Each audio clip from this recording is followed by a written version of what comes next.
जय जय राम, जय सिया राम। हम सभी को पता है कि सप्ताह में 7 दिन होते हैं और इन 7 दिनों में से जो सोमवार का दिन होता है ना, बहुत ही खूबसूरत दिन होता है, बहुत ही शुभ दिन होता है, क्योंकि सोमवार का दिन भगवान शिव का दिन होता है।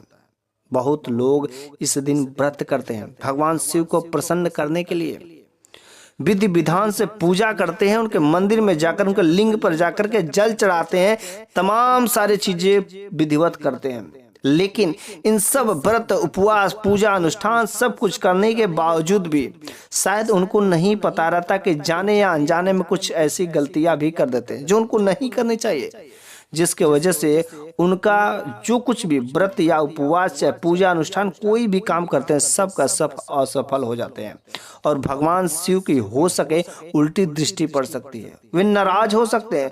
भोले भंडारी है, बहुत ही जल्दी अपने भक्तों पर प्रसन्न भी हो जाते हैं और बहुत जल्दी क्रोधित भी हो जाते हैं। इस वजह से यदि आप भी सोमवार के दिन भगवान शिव के लिए उपासना करते होंगे, व्रत करते होंगे, चाहे फलाहार करते होंगे या निर्जल करते होंगे, जैसे भी आप करते होंगे, एक टाइम भोजन लेते हैं या दोनों टाइम लेते हैं या बिल्कुल ही नहीं लेते हैं, यदि आप भगवान शिव का यदि आराधना करते हैं, उनके भक्त होंगे, तो आखिर वे कौन सी गलतियां हैं जो सोमवार के दिन भगवान शिव को प्रसन्न करने के लिए भूल करके भी नहीं करना चाहिए, क्योंकि इन खास गलतियों की वजह से भगवान शिव होते हैं क्रोधित। आपके घर में बिल्कुल ही कभी सुख शांति नहीं रह सकता, सब चैन छीन जाता है। सभी भक्त हर सोमवार के दिन प्राय यही काम करते हैं कि सुबह सुबह उठ करके भगवान से विनती करते हैं, नहा धो करके जाने में मंदिर में उनके लिंग पर जा करके 1 लोटा जल चढ़ाते, भांग धतूरा अनेक प्रकार की चीजें भी अर्पित करते हैं, पूजा पाठ करते हैं विधिवत से, और उनके आगे बैठ करके सभी अपनी जो कुछ भी मनोकामनाएं रहते हैं उनसे कहते हैं और भगवान उनको देते भी हैं। लेकिन भगवान शिव उन्हीं भक्तों को देते हैं जो कुछ खास गलतियों को नहीं करता है, लेकिन उन भक्तों को कभी नहीं उसका फल मिल पाता है जो कुछ खास गलतियां सोमवार के दिन नहीं करते हैं। तो चलिए हम लोग जानते हैं आखिर वे कौन सी गलतियां। वैसे यदि देखा जाए तो सप्ताह के 7 दिनों में 7 दिनों को अलग अलग देवताओं के लिए डेडिकेट किया गया है। पहला जो दिन है सोमवार का जो दिन है भगवान शिव का दिन है। इस दिन भगवान शिव का व्रत लोग करते हैं। मंगलवार का दिन जो है हनुमान जी का है, बुधवार का दिन गणेश जी का, यदि बृहस्पति का देखा जाए तो भगवान विष्णु का, और शुक्रवार का यदि दिन देखा जाए तो माता लक्ष्मी का, शनिवार का दिन देखा जाए तो शनिदेव और हनुमान जी का, और रविवार का जो दिन होता है भगवान सूर्य का। तो अलग अलग जो दिन होते अलग अलग देवी देवताओं को डेडिकेट कर दिए गए इस हिंदू धर्म में। इस वजह से आप जिस भी देवी देवता को प्रसन्न करना चाहते हैं आप उस दिन का व्रत करें, उपवास करें, निराहार रहें, या जैसे भी आप उनको प्रसन्न करना चाहते हैं आप उनके तन मन धन से आप जो पूजा श्रद्धा भाव लगाए रखिए, आपका काम अवश्य होता है। लेकिन यदि देखा जाए इस भारतवर्ष में और इसी हिंदू धर्म में जो सबसे ज्यादा लोग यदि व्रत करते हैं तो सोमवार का दिन, कोई भी काम यदि करना होता है तो सबसे पहले कोई भी काम चूज करने के लिए पसंद करने के लिए सोमवार का दिन ही शुभ होता है। कहीं पर भी ज्यादा भीड़ उसी लिए लगती है सोमवार के दिन, क्योंकि सोमवार का दिन बहुत ही शुभ और बहुत ही पवित्र दिन होता है जो भगवान शिव का दिन होता है। इस वजह से हम सभी लोगों को चाहिए कि भगवान शिव को जब हम प्रसन्न करने के लिए उनका व्रत करते हैं, उनकी उपासना करते हैं, तो कुछ खास गलतियों को बिल्कुल ही ध्यान रखना चाहिए। हम लोग व्रत क्यों करते हैं? ताकि भगवान शिव का ध्यान अपनी तरफ आकर्षित हो सके, भगवान शिव का आशीर्वाद हम पर पड़ सके। हम नहीं चाहते कि भगवान शिव की उल्टी दृष्टि हमारी नजर पर पड़े, हमारे ऊपर पड़े, जिससे हमारे परिवार में दुख दरिद्रता अनेक प्रकार के कष्ट से मुक्ति हो जाती है। तो चलिए हम लोग आगे सब कुछ विस्तार से जानेंगे, कुछ ऐसी गलतियों को जो हम लोगों को नहीं करना चाहिए। खास तरीके से वे 5 गलतियां हैं जो हम लोगों को नहीं करना चाहिए। लेकिन हमारी एक छोटी सी रिक्वेस्ट है, कम से कम आप मेरे चैनल को सब्सक्राइब कर लीजिए और इस वीडियो को लाइक भी जरूर कर दीजिए। सबसे ज्यादा व्रत करने वाला जो दिन होता है सोमवार का ही दिन होता है। केवल व्रत करने से कुछ नहीं होगा, बल्कि कुछ खास नियम को भी हम सभी को पालना ही चाहिए जो बेहद ही जरूरी होता है। कुछ लोग यदि व्रत नहीं करते हैं लेकिन उसके बावजूद केवल नियम को ही पालन करते हैं तो उनको जरूर ही भगवान शिव की कृपा उनके ऊपर पड़ती है। लेकिन यदि व्रत करते हैं, व्रत के साथ साथ कुछ खास नियमों को भी, विधि विधान का भी यदि नियम का पालन करते हैं तो भगवान शिव तथा सभी परिवार का आपके ऊपर जो अति कृपा बरसती है। तो चलिए, पहला नंबर का बात क्या है, आखिर जो हम सभी लोगों को गलतियां नहीं करना चाहिए। भगवान शिव के क्रोध से बचने के लिए सभी भी, कोई भी भक्त हो, ये सब खास गलतियां नहीं करें। पहला नंबर की बात है, यदि आप जो व्रत करते हैं तो व्रत करते हैं तो कुछ भक्त जो होते हैं एक समय का भोजन लेते हैं, कुछ भक्त जो बिल्कुल भोजन नहीं लेते हैं, बिल्कुल निराहार रहते हैं। लेकिन कुछ लोग जो भोजन लेते हैं केवल फल बस खाते हैं, ठीक है, फलाहार रहते हैं, तो वे भक्त जो है भूल करके भी, जाने या अनजाने में भी यदि आप नमक का सेवन कर लेते हैं तो आपका व्रत टूट जाता है, आपका व्रत वह फलदायी नहीं रहता है और आपको कभी भी भगवान शिव का आशीर्वाद के पात्र नहीं बन पाएंगे। इस वजह से यदि आपको जाने अनजाने में भी यदि नमक खा लेते हैं तो आपका व्रत टूट जाता है। यदि बहुत अगर जरूरत पड़ गई है कि बिना नमक के आप नहीं रह सकते तो आप सेंधा नमक का सेवन कर सकते हो, तो भी थोड़ा बहुत, ज्यादा नहीं, ठीक है, सेंधा नमक का सेवन कर सकते हैं। लेकिन कोशिश यही करिए कि नमक का सेवन बिल्कुल ही नहीं करें। फलाहार है तो फलाहार रहिए। दूसरा नंबर की बात है कि यदि आप भगवान शिव को प्रसन्न करने के लिए सोमवार का व्रत करते हैं तो कोई भी व्रत या उपासना करते हैं किसी भी दिन का, चाहे एकादशी हो, चाहे सोमवार हो, चाहे मंगलवार हो, किसी भी देवी देवता को प्रसन्न करने के लिए यदि आप व्रत करते हैं, उपासना करते हैं, तो इस नियम को जरूर ही पालना चाहिए। तभी आपका वह व्रत जो संपूर्ण होता है। वो चीज है ब्रह्मचर्य का नियम जरूर ही पालन करें। इन दिनों में पति पत्नी को हमेशा संयम बना करके रखना चाहिए, अपने पर नियंत्रण रखना चाहिए। कोशिश यही करें कि अलग अलग सोएं। पति पत्नी को चाहिए कि इस दिनों में यदि आप भगवान शिव का व्रत करते हैं तो संबंध स्थापित नहीं करें। संबंध स्थापित करेंगे तो आपका शरीर जो अपवित्र हो जाता है। इस वजह से इन दिनों में आपको भूल करके भी ब्रह्मचर्य का नियम को नहीं तोड़ना चाहिए, चाहे कोई भी हो।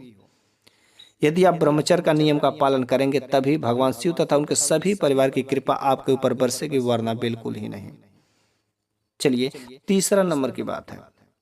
तीसरा नंबर की बात यह है कि हम भगवान शिव को प्रसन्न करते हैं, करने के लिए उनका व्रत करते हैं, उपासना करते हैं, विधिवत पूजा करते हैं, मंदिर में जाकर सब पूजा अनुष्ठान करते हैं, लेकिन घर पर आकर के अपने माता पिता का कभी सम्मान नहीं करते हैं।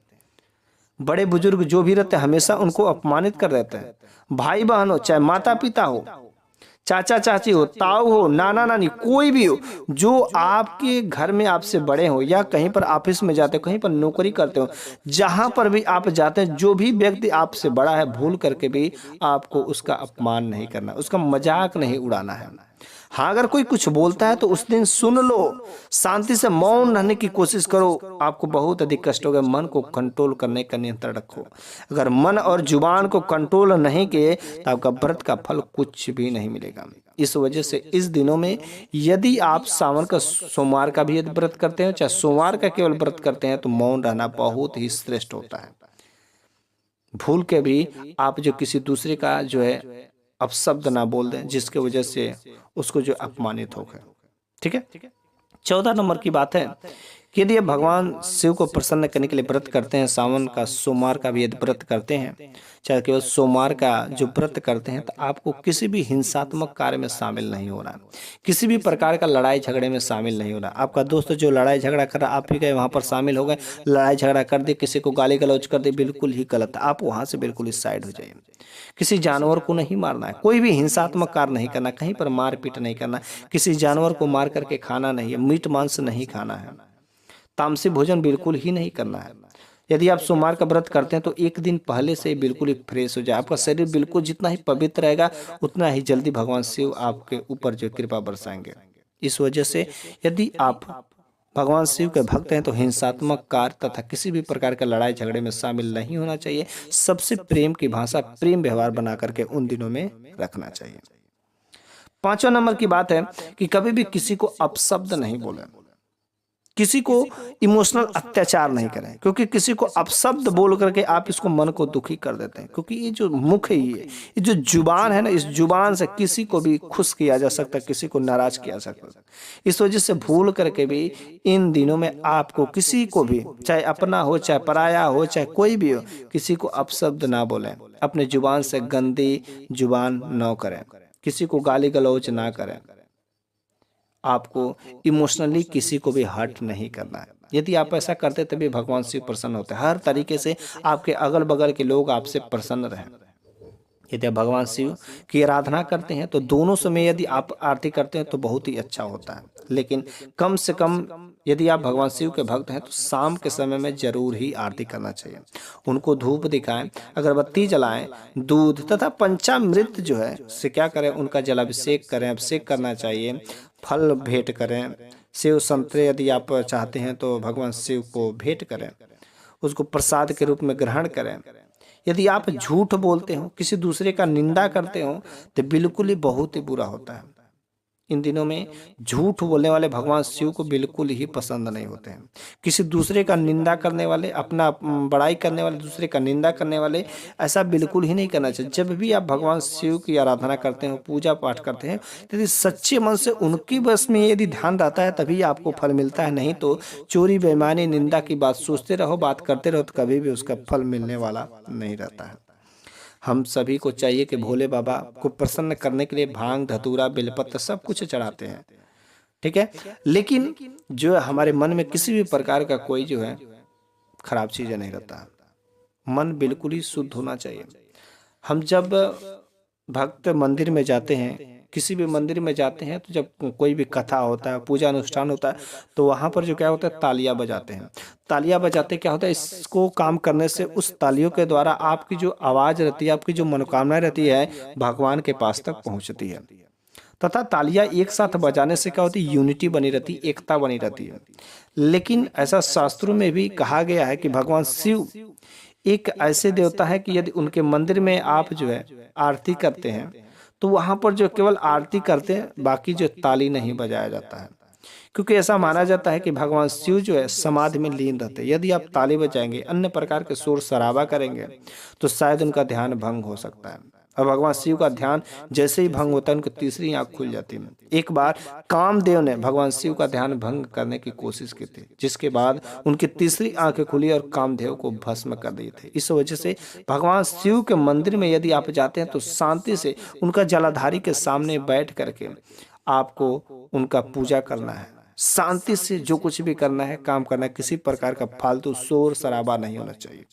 क्योंकि यदि भगवान शिव का यदि ध्यान भंग हो गया, यदि जो तपस्या में लीन रहते, समाधि में लीन रहते, ध्यान भंग हो गया तो आपको कोई भी बचा नहीं सकता।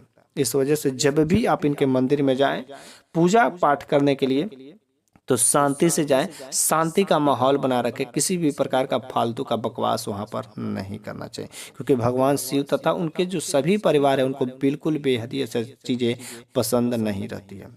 क्योंकि भगवान शिव हमेशा निर्जन स्थान पर ही रहना पसंद करते हैं, ताकि जहाँ पर भी किसी प्रकार का कोई शोर शराबा नहीं रहे। हिमालय पर भी उसी स्थान पर रहते थे जहाँ पर किसी भी प्रकार के कोई बाहरी शोर शराबा नहीं हो। तो भूल करके भी आपको भगवान शिव के मंदिर में यदि आप जाते हैं तो ताली नहीं बजाइए, किसी भी प्रकार का फालतू शोर शराबा नहीं करिएगा। भगवान शिव का समाधि में भंग करने की कोशिश मत करिएगा, नहीं तो आपका व्रत तो खंडित होगा ही होगा।